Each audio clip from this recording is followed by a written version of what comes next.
Señor, lo primero que vamos a ver, bendito sea el nombre de Jesucristo el Señor, es la doctrina. Ahí en las hojitas, por el lado atrás, usted tiene espacio, si tiene algo que apuntar, lo apunta. Vamos a hablar de prácticamente lo que está allí. Sin embargo, es importante que algunas cositas que vamos a decir, impresiones que le queden de lo hablado, usted lo escriba. Amén. ¿Qué es la doctrina? La naturaleza de la doctrina. Número uno, la doctrina literalmente se puede definir como las verdades fundamentales de las Sagradas Escrituras ordenadas en una forma sistemática. Amén. ¿Qué quiere decir eso? ¿Qué es la doctrina? La doctrina son las verdades. Bienvenidos, amados y amadas del Señor. Amén. La doctrina son las verdades. Todas las verdades escritas en las Sagradas Escrituras es lo que le llamamos doctrina. Por eso está bien lo que todos y todas dijeron. Amén. ¿Qué es doctrina? Las verdades de la palabra. Amén. Oigan eso. ¿Qué significa literalmente? Teología es el discurso razonado con respecto a Dios. Si usted se acuerda cuando la Biblia dice, les ruego por la misericordia de Dios que presenten sus cuerpos en sacrificio vivo, santo y agradable a Dios, que es vuestro culto. ¿Qué dice la Biblia? Racional. Dios no me está pidiendo que yo no piense en lo que se me está diciendo. ¿Amén? Dios no tiene problema con que yo me cuestione algunas cosas. ¿Amén? Ahora, en lo que Dios tiene problema es en el cuestionamiento sin fundamento. Muchas veces cuestionamos cosas y cuando cuestionamos las cosas solamente dejamos ver nuestra falta de conocimiento. ¿Amén? Entonces, aquí es donde entra la teología. ¿Qué es la teología? El discurso razonado, amén, con respecto a Dios. ¿Quién es Dios? ¿Qué es Dios? ¿Qué es capaz de hacer Dios? ¿Qué dice la Biblia acerca de Dios? Eso es teología. Cuando yo me pregunto las cosas y las estudio para saber quién es Dios, esto es teología. Y de ahí nace la doctrina. ¿Bien? Entonces, hoy ustedes y yo podemos entender dos cosas que son muy valiosas. La teología es una ciencia. ¿Por qué una ciencia? Porque son hechos verdaderos relacionados con Dios. El miércoles estamos hablando sobre Apocalipsis. Pablo habla, o en Hechos se habla sobre los epicúreos y los estoicos. Los epicúreos y los estoicos eran gente que tenía una forma de pensar de la Grecia antigua. Y ahí están en la Biblia. No hay nada en la Biblia que no se pueda, oiga, esto es importante, no hay nada en la Biblia que no se pueda corroborar históricamente. Por eso es que la Biblia es un libro tan completo. ¿Cuál es la diferencia entre la Biblia que usted y yo tenemos y un ejemplo? El libro del Mormón. Usted sabe, el libro del Mormón se llama el otro evangelio de Jesucristo.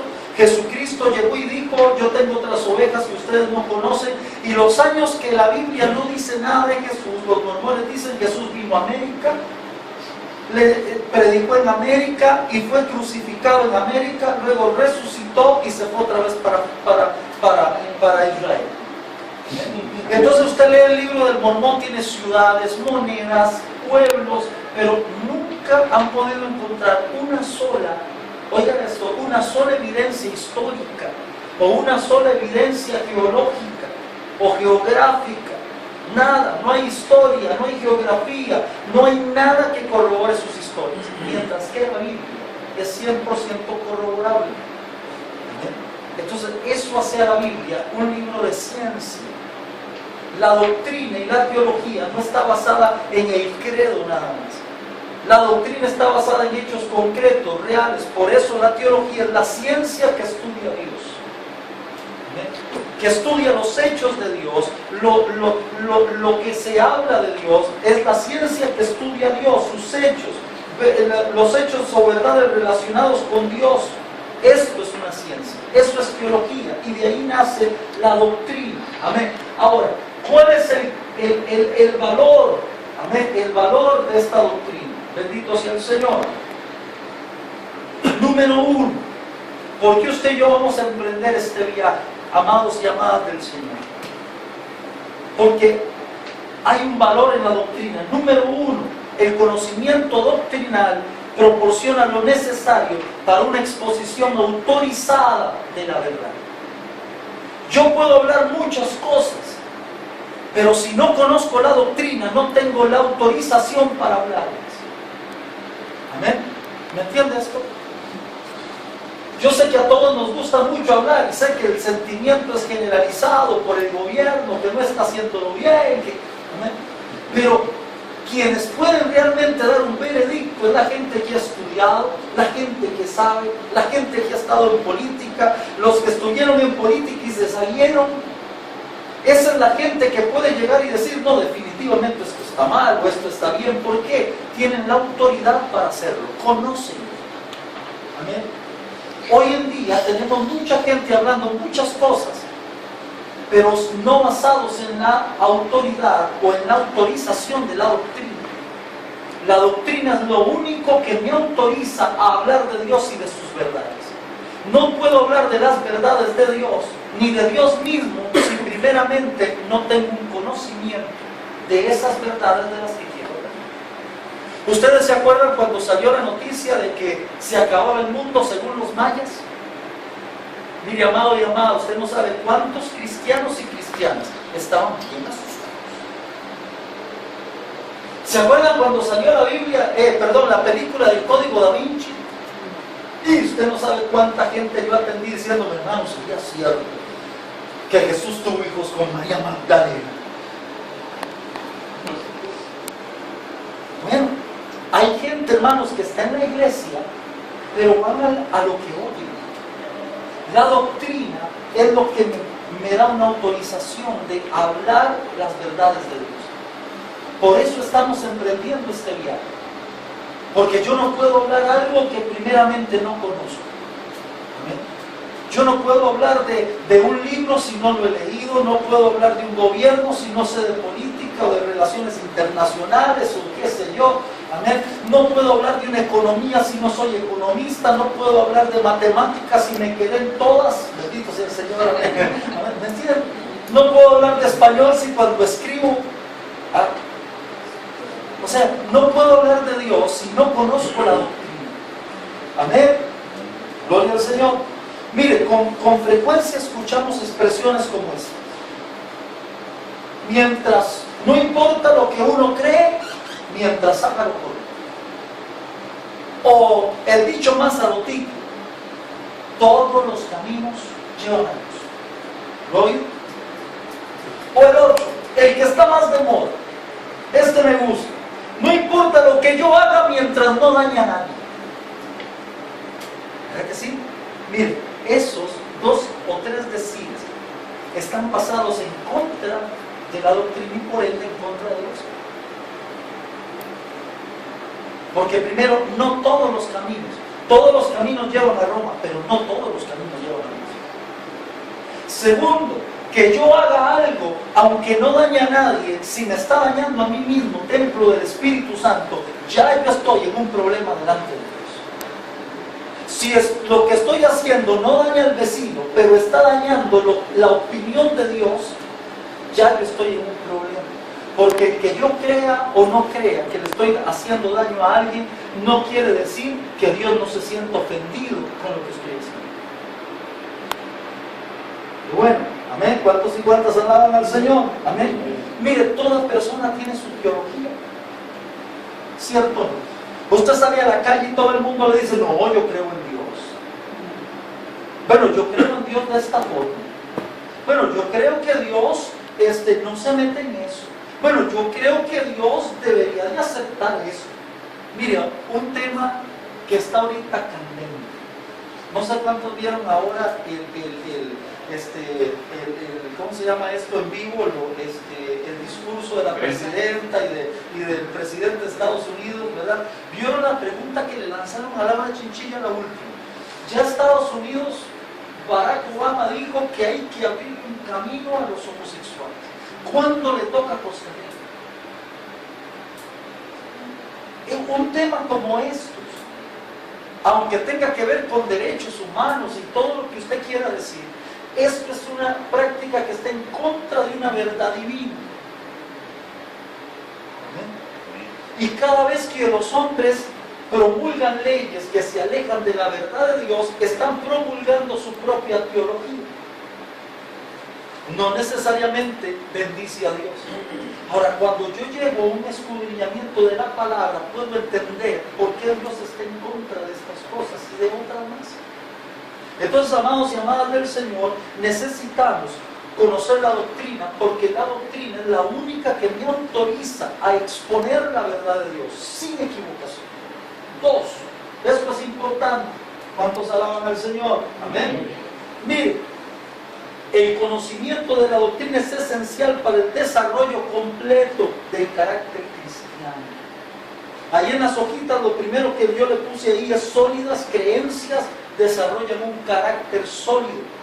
Y asimismo, creencias bien definidas forman también convicciones claras. Esto es importante, amados del Señor. Miren, tenemos una época cristiana, o estamos viviendo un tiempo en el cristianismo en que ya no hay gente, o hay muy pocas personas con un carácter sólido. Somos llevados por ambivalencias espirituales, morales. A veces desconocemos la palabra, y la palabra nos lleva a meditar o a pensar que podemos pensar o podemos creer igual que el mundo. Pero cuando empezamos a conocer la doctrina, mi carácter empieza a solidificarse, porque entonces entiendo una nueva forma de vida, una nueva forma de conducirme. Esa doctrina se vuelve mi estilo de vida. Entonces se me desarrolla un carácter sólido. Pero no solo eso. Cuando yo tengo un carácter sólido nace de una persona que tiene muy definidas sus convicciones. ¿En qué creemos? ¿Se acuerda un día que prediqué sobre el credo de la iglesia? Dije: alguien por un credo muere. ¿Se acuerdan? La iglesia del Señor ha perdido su credo porque no tiene convicciones claras. ¿Por qué no tiene convicciones claras? Por el desconocimiento de la doctrina. Hay gente que piensa que la doctrina es algo, amados, que ya está obsoleto, antiguo, porque mucha de la doctrina de la palabra no se ajusta a los estándares modernos. El problema, amados y amadas del Señor, es que algo no se ajuste al estilo de vida moderno no quiere decir que Dios lo acepte. Entonces hay gente que ha dejado el estudio de la doctrina porque es más fácil hablar otras cosas, es más fácil hacer que la gente se sienta motivada, o que la gente no se sienta culpable, o que la gente se sienta que sí lo van a conquistar todo y que van a llegar hasta donde quiera, porque es más fácil esto que decirle a alguien y enfrentarle con la doctrina para que se dé cuenta que su camino puede estar bien o puede estar mal. Cuando yo me enfrento a la doctrina, ya no estoy siendo motivado, estoy, como dice Pablo, estoy puesto frente a un espejo. Y cuando estoy frente a un espejo, usted sabe, cuando usted viene el domingo, se fija en el espejo y ¿qué ve? Una belleza, ¿verdad? Mire, usted ve si de un lado la camisa está más salida que la otra, la muchacha llegó y vio que el pelo no estaba tan excelente como lo quería, amén, etc. Pablo dice que cuando nos vemos como por un espejo, estamos descubriendo la realidad de las cosas con nosotros mismos. Esa es la doctrina. La doctrina crea convicciones claras y carácter sólido. La doctrina hace que el diablo no me mueva de lo que creo. La doctrina hace que el mundo no me mueva de lo que creo. Amén. ¿Para qué me sirve a mí la doctrina? Oiga esto, importante, amados del Señor. Porque si yo no tengo doctrina, mañana puedo estar pensando algo más por humanismo que por teología. No es que yo creo que las cosas deberían de ser así, porque hay que ser tan exagerados, porque hay que ser tan legalistas. Una cosa es legalismo y otra cosa es vivir en la doctrina. Cuando Dios dice no, es no. Así de fácil. Amén. Oiga esto. Y aquí es donde interviene lo otro. El valor de la doctrina, el conocimiento doctrinal me protege del error. Mateo capítulo 22, verso 29. Mateo capítulo 22 y el verso 29.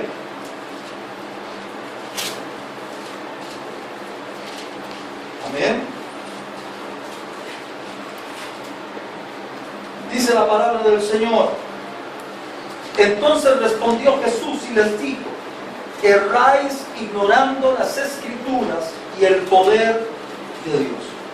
Llegaron y le preguntaron al Señor: Maestro, resulta que esta mujer, una mujer enviuda, y como era la costumbre de la época, si la mujer moría, si el esposo moría sin darle hijos a la esposa, el hermano de él tenía que casarse con ella para levantarle descendencia. Recuerda que era la costumbre. ¿Amén? Si aquel hombre moría sin darle hijos a su esposa, el hermano de él tenía que casarse con ella, darle hijos, pero los hijos no eran de él, del hermano, sino del fallecido. Entonces le preguntan, pero resulta que era como la viuda negra la señora, porque después de eso se le muere el y se casa con el tercero y se le muere ese también, y así sucesivamente se casó con varios hasta que no quedó ninguno. Tiempo después muere la mujer. Cuando llega al cielo, Señor, ¿de quién será mujer esta mujer? ¿De quién será esposa? Y Jesús se vuelve y le responde: ustedes están errando porque no conocen ni las Escrituras ni el poder de Dios. ¡Qué fuerte es! La doctrina me protege del error. Cuando yo estoy estudiando la palabra, usted puede encontrarse con muchas verdades, pero en lo primero que se van a anclar esas verdades es en la doctrina. Alguien dijo por ahí: es la base. Usted puede agarrar la Escritura, leerla y puede encontrarse tesoros maravillosos, pero la revelación que Dios le dé tiene que estar basada en esa base doctrinal. Porque si no se basa en eso, puede estar saliendo una nueva doctrina de Dios. Así tenemos mormones, así tenemos testigos de Jehová, así tenemos adventistas, así tenemos un montón de credos. Cada uno explicando la Biblia lo que quiere, haciendo caso omiso de otras religiones. Usted encuentra a los adventistas que hay que guardar el sábado, no comer cerdo, no tomar café. Ellos dicen que Jesús subió, después de muerto logró ascender al cielo de Dios hasta como en el año 48 después de Cristo. Y que entonces Jesús está allá arriba ofreciendo sacrificios constantes día y noche hasta que la iglesia sea levantada, y cuando sea levantada el diablo será puesto en medio de todo el mundo, y entonces todos llegaremos, pondremos la mano sobre el diablo y le pondremos todos los pecados encima, y el Señor lo va a lanzar al lago de fuego, y ahí seremos salvos ahora sí. Esto es trasladar la redención de la cruz al diablo. Ahí están los mormones, amados del Señor, diciendo que Dios era un hombre como nosotros, pero que se endiosó teniendo muchas relaciones sexuales. Tuvo tantas esposas que se hizo Dios.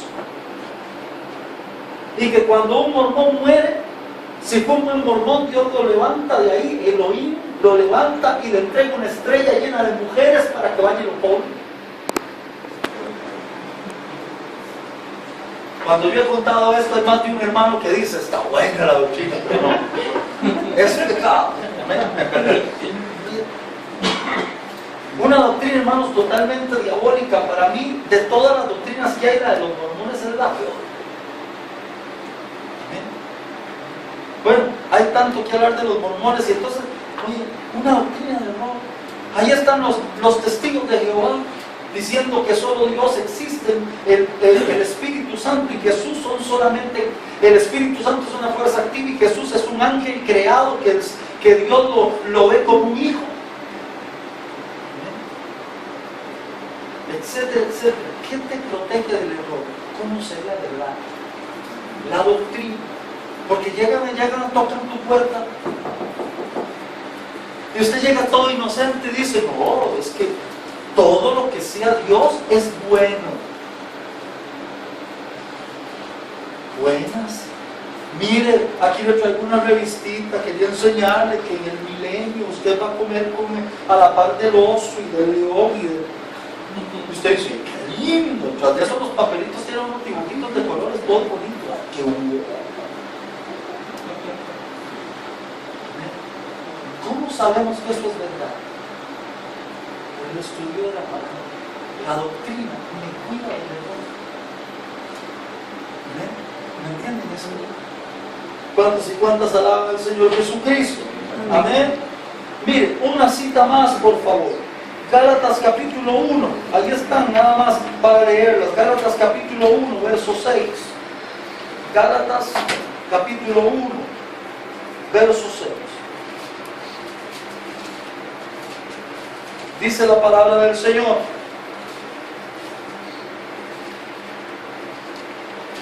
estoy maravillado de que tan pronto os hayáis alejado del que os llamó por la gracia de Cristo para seguir un evangelio diferente. No que haya otro, sino que hay algunos que os perturban y quieren pervertir el evangelio de Cristo. Mas si aún nosotros, o un ángel del cielo, os anunciare otro evangelio diferente del que os hemos anunciado, sea anatema. Anatema significa sea maldito.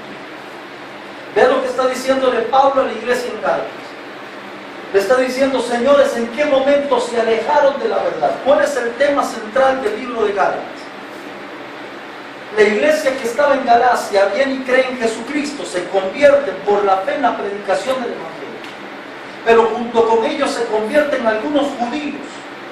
Y los judíos empiezan a enseñarle a los cristianos, a los nuevos cristianos gentiles, que ellos tienen que judaizarse, que tienen que circuncidarse, que tienen que guardar el sábado, que tienen que observar la ley y un montón de cosas.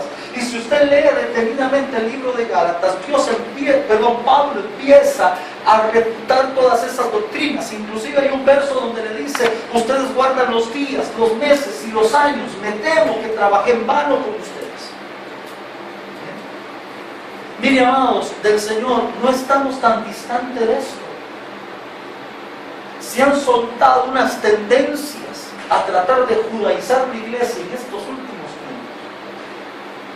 Amén. Usted ve ahora que es de una iglesia mesiánica. Y no es que enseñan, no diga Jesús. Jesús es un nombre pagano. Yeshua HaMashiach. Y todo el mundo: no, gracias a Yeshua. Jesús es un nombre sobre todo nombre. Así que en el idioma en el que se pronuncie, Jesús es Jesús, y el diablo sabe de quién se está hablando. Amén. Pero entonces le enseñan a la gente: aquí hay que comer cordero, aquí hay que celebrar las fiestas que celebran los judíos, aquí hay que guardar el sábado, aquí hay unas observancias tan maravillosas, y tenemos un problema muy grande. A la iglesia de Jesucristo le encanta el misticismo. Amén. Todo lo que parezca así como: no, hermanos, ahora vamos a prender esta lucecita en el nombre de Jesús. Oye, entonces, bendiciones, amados y amadas del Señor, adelante, gloria a Dios. Córranse para acá, vamos, eso, gloria a Dios.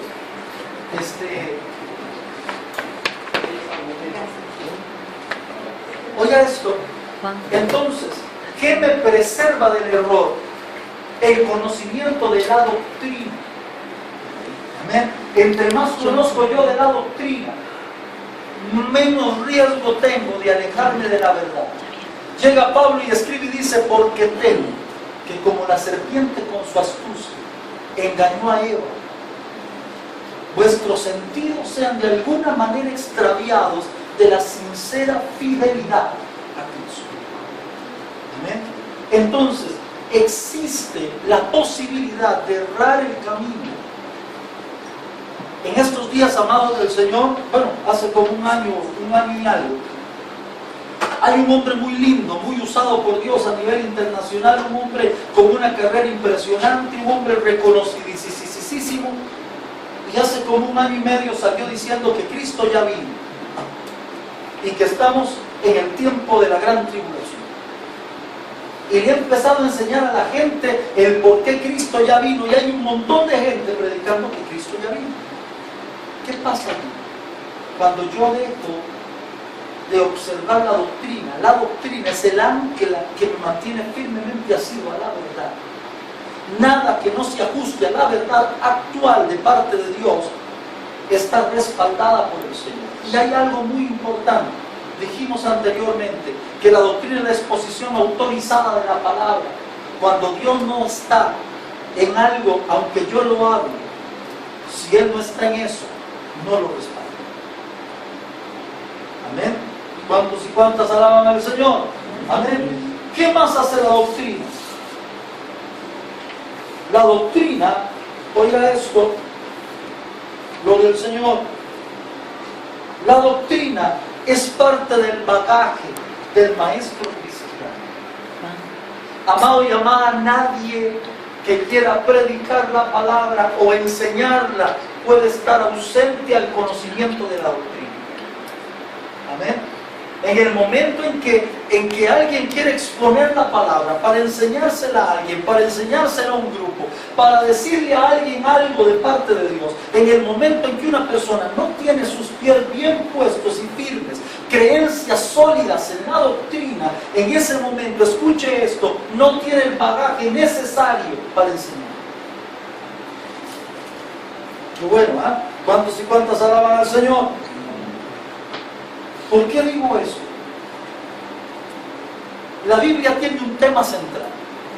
¿Cuál creen ustedes que es el tema central de la Biblia? Reconciliación. ¿Ah? Amor. Salvación.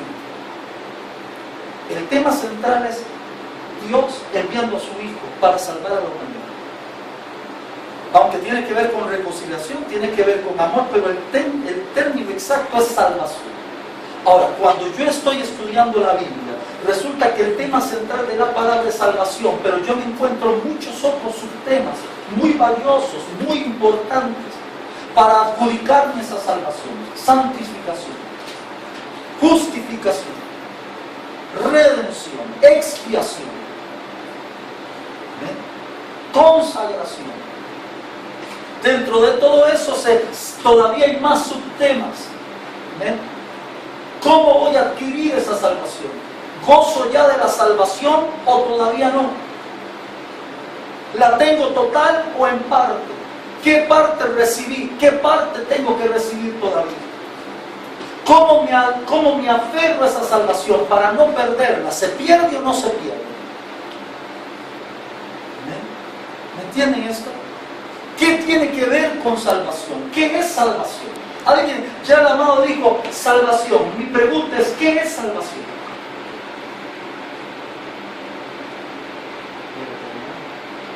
La eternidad, ir al cielo, es una parte. Ser rescatado del pecado es otra parte. Restaurar mi condición de hombre caído a la naturaleza como Dios la creó, es otra parte.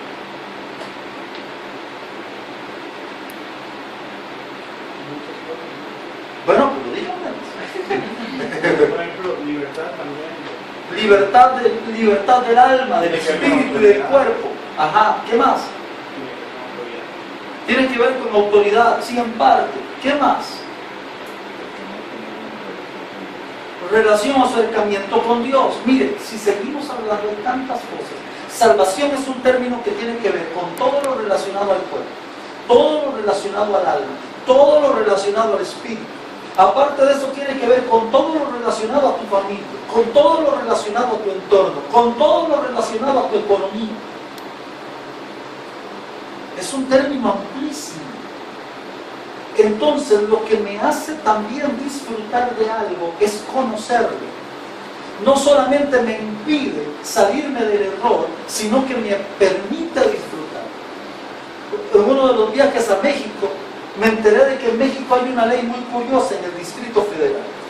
Si usted va por la calle, había un hueco, había un poste atravesado en media calle, como hay muchos acá en Costa Rica, y usted no vio ni el hueco ni el poste, qué sé yo, y o se fue en el hueco y se le explotó la llanta, o pegó en el poste y se le despedazó el carro. Hay una ley que dice que si usted tuvo un accidente así en carretera, usted espera al tráfico, le hacen una boleta y usted le cobra al gobierno lo que le pasó.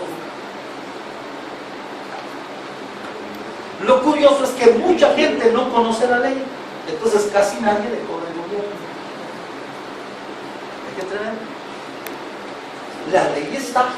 Aquellos y aquellas que quieran predicar la palabra del Señor, es necesario conocer la doctrina al dedillo. Amén. Vuelvas a la persona que está a su lado y diga así, al dedillo. Dígase. Amén. Amén, amados.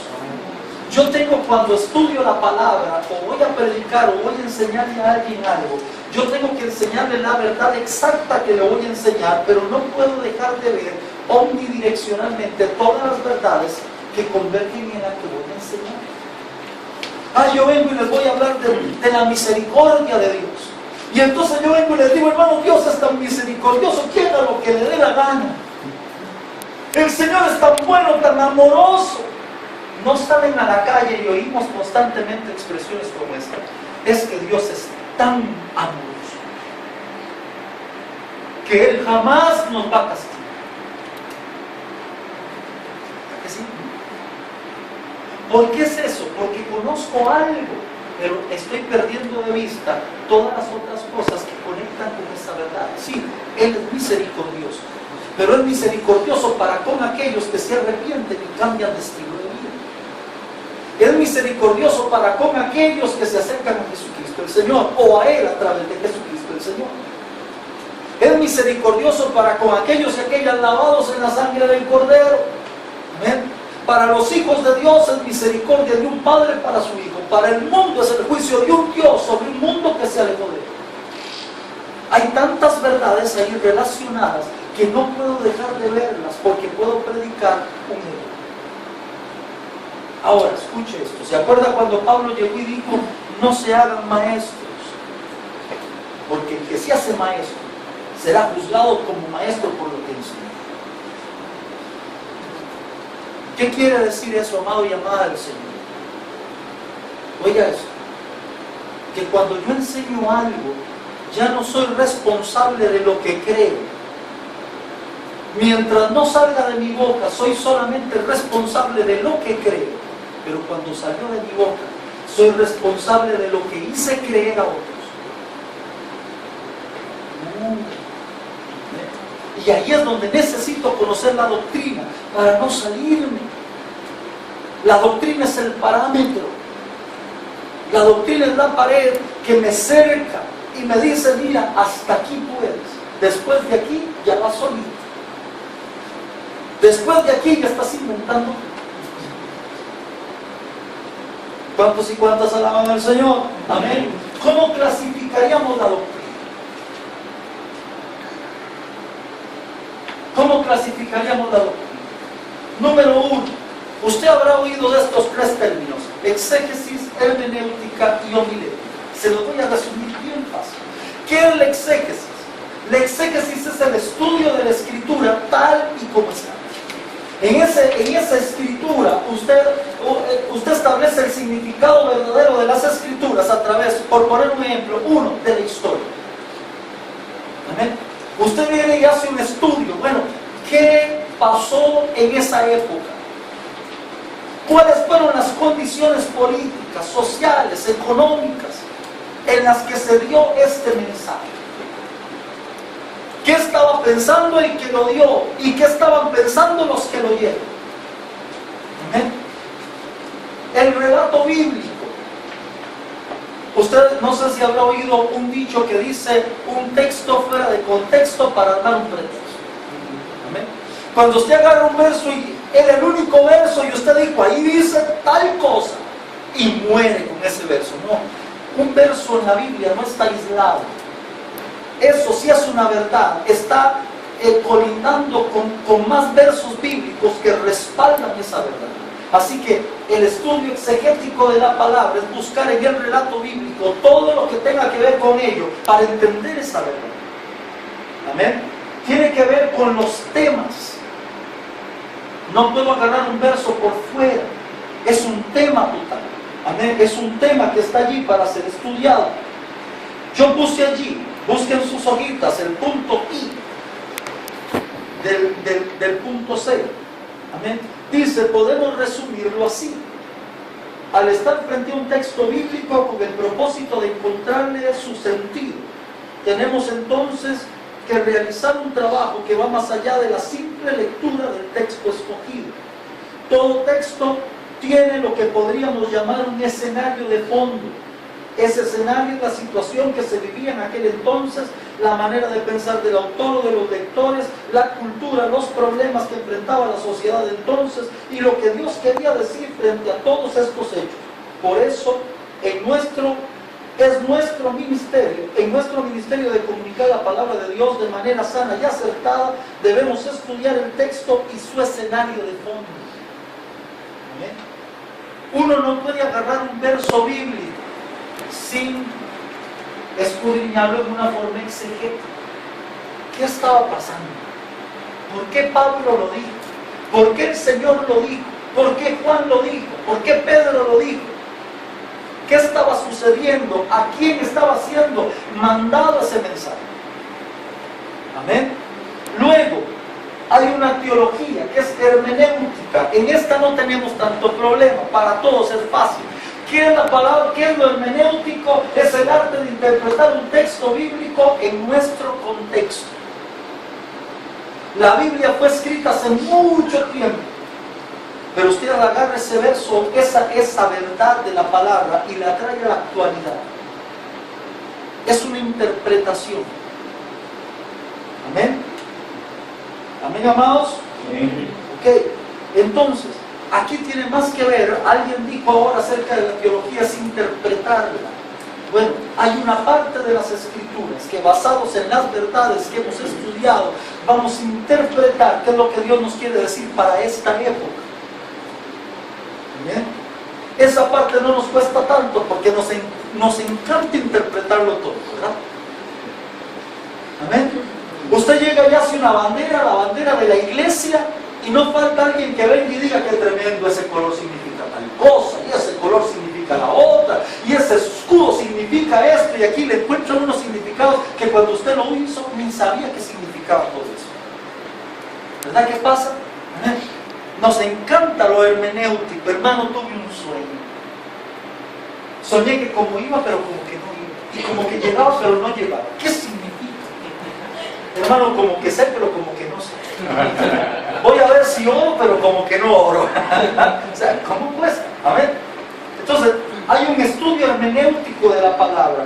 Y es cuando yo trato de interpretar lo que estudié en la Biblia y lo traigo a mi contexto, lo traigo a mi historia, lo traigo a mi tiempo. Bendito sea el Señor Jesucristo. Amén. Y lo último es la famosa homilética. Conocidísima. Homilética. La homilética es solamente el arte o la ciencia de comunicar. Amén. El arte o la ciencia de comunicar de manera adecuada el mensaje que encontré en la verdad del Espíritu. Un día predicando llegué y dije, hay gente que cuando predica dice verdades como si fueran mentiras y nadie les cree.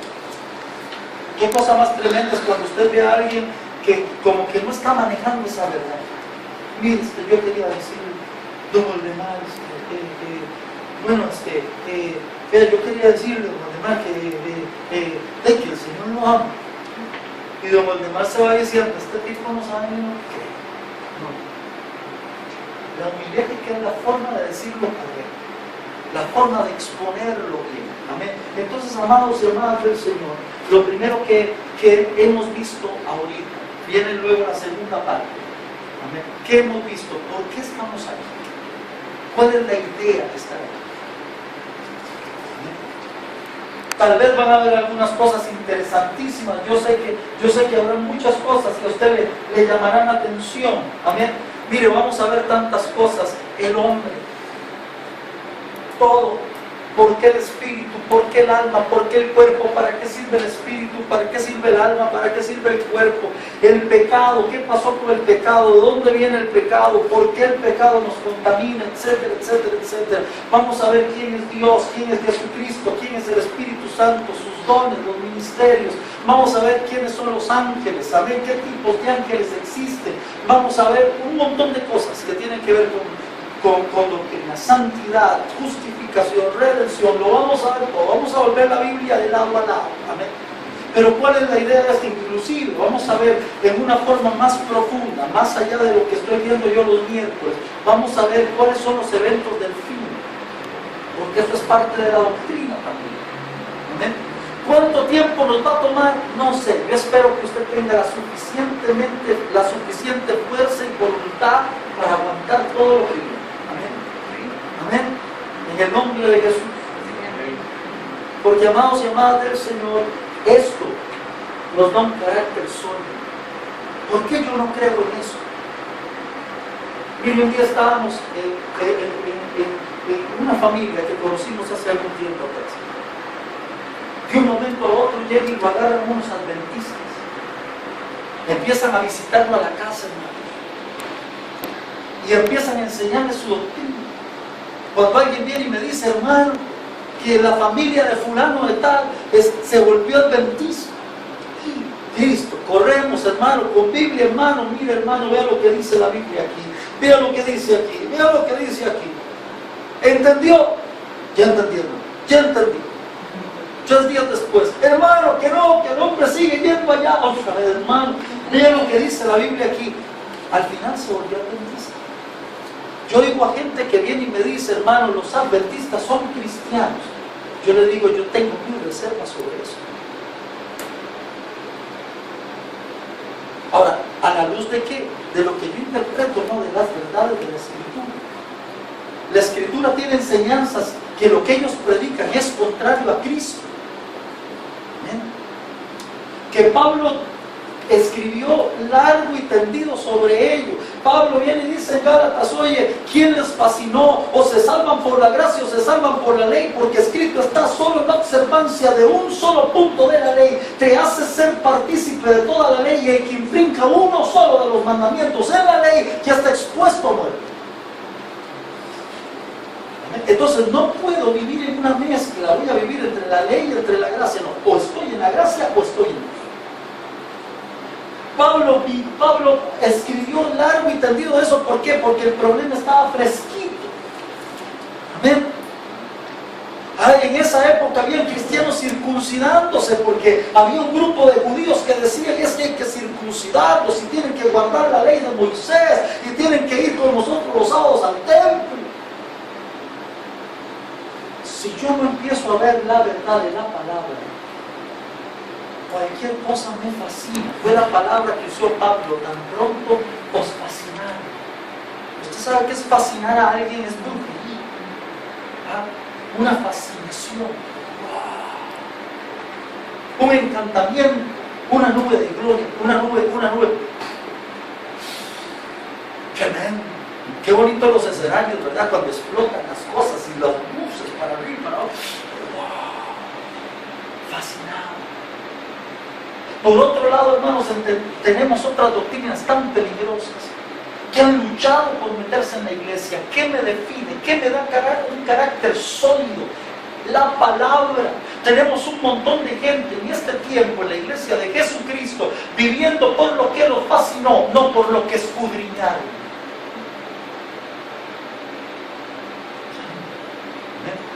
Un día se me acercó una jovencita, y con esto termino para que tengamos un tiempito de oración. Nos habían invitado a hacerle un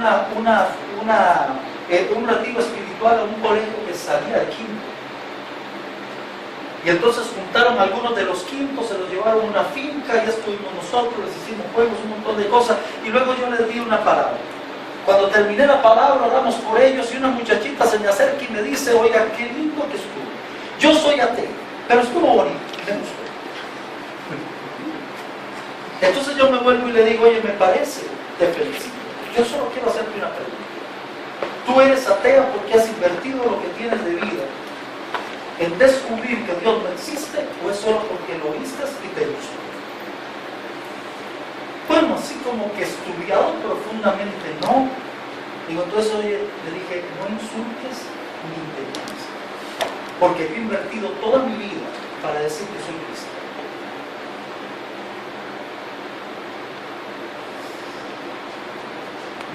Yo digo, ¿en qué difiere un creyente? Mire, voy a decir esto con todo el respeto que se merece, sin querer herir sensibilidades. ¿Está bien? ¿En qué difiere un cristiano de un católico o de otra religión si se sientan en la iglesia y todo lo que se diga al frente lo creo? Sin ir a escudriñar primero que lo que se me está diciendo es una verdad que colinda con las demás verdades de la Escritura. ¿Cuál sería la diferencia?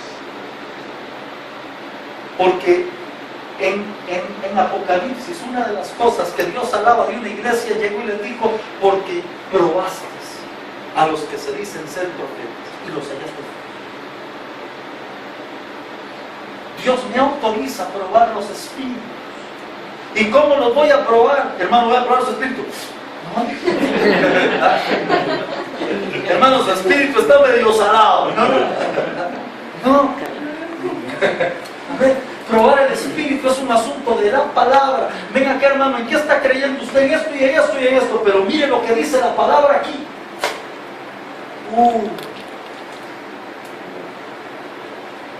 El conocimiento de la palabra es lo único que me da la capacidad de hablar la enseñanza de la verdad autorizadamente.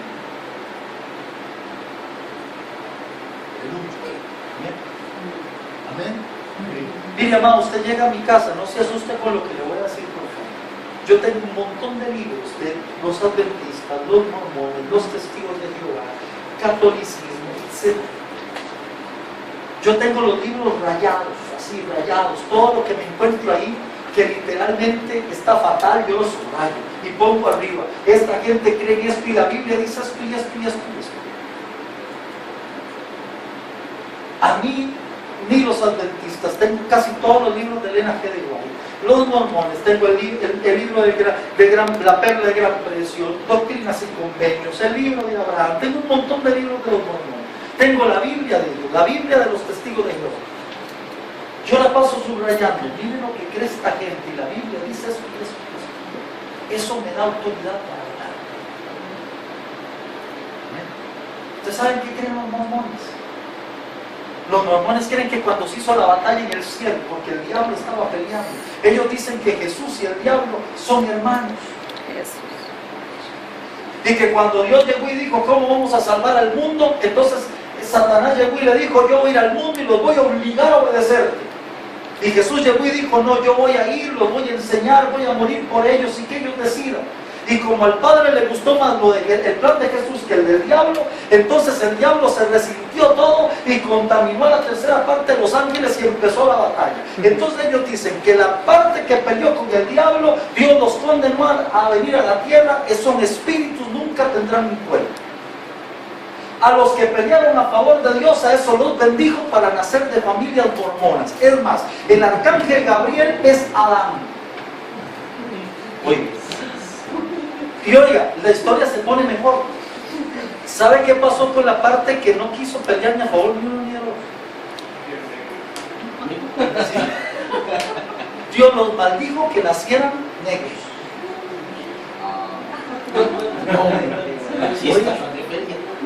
Oiga, hasta hace como 20 años apareció un profeta mormón que dijo que Dios había perdonado a los negros. Oiga, vamos. Es una doctrina diabólica. ¿Cuántos de los que están aquí sabían eso?